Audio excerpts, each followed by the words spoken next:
kama ahlu sunna wal jamaa, usisimame na jambo lolote ila lilothibiti kisheria. Na kama utasimama na jambo ambalo halikuthibiti kisheria, misingi yetu ni hii inaonyesha, utarudishiwa. Huu ni mfano wa swala. Mfano wa pili, wakati wa hija, mtume alipohiji, alipomaliza mtume alisemaje? Khudhu anni manasikakum, chukueni kutoka kwangu mimi ibada zenu za hija. Yani wewe hujaji, ukija huku upite nilikopita, ulikotokea, yani upite alikopita mtume sallallahu alaihi wasallam. Kwa maana hakuna ziada, hakuna cha kuongeza, hakuna cha kupunguza. Dini hii imekamilika. Kwa kuwa imekamilika na mafunzo yake yamekamilika, basi hakuna la ziada. Sisi kazi yetu ni kukopi na kufanya juhudi katika ibada, ndio kitu kinachotakiwa, lakini si katika kuongeza, si katika kuongeza. Baada dhalika, ndugu zangu katika imani, tunapozungumzia ibada lazima pia ujue ndio lengo la kuumbwa mwanadamu. Lengo ibada. Kwa nini nukta hii nimesimama nayo zaidi kuanzia saa hiyo mpaka saa hizi? Kwa sababu ndilo lengo alioumbiwa mwanadamu. Allah aliposema wama khalaqtul jinna wal insa illa liya'budun, sikuumba majini wala watu ila ni kwa ajili ya kuniabudia. Sasa utumishi wa kweli ni ule utumishi ambaye unatakikana usimame ile vile vile alivyoacha Bwana Mtume sallallahu alaihi wasallam, alipofundisha Bwana Mtume mtu asimamie wapi.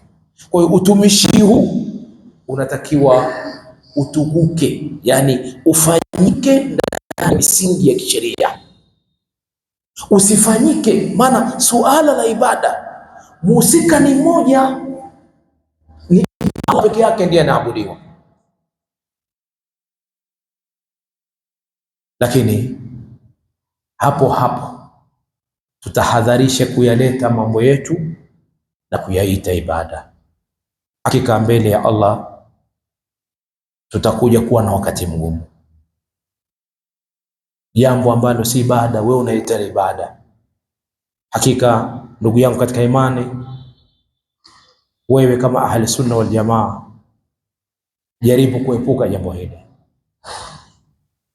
kwani utakuja siku moja uje uulizwe, utaambiwa hivi, Allah atakwambieni am lahum shurakau shara'u lahum min ad-din, ama wana washirika wao ambao wanashirikiana kuanzisha mambo katika dini, kuweka misingi katika dini, ma lam ya'dhan bihi Allah, mambo ambayo Mwenyezi Mungu hakuwapa ruhusa. Kuna mshirika, utakuja kuulizwa hili swali, unatokaje? Hili swali likija, unatokaje? Uzangu, hakika tuweni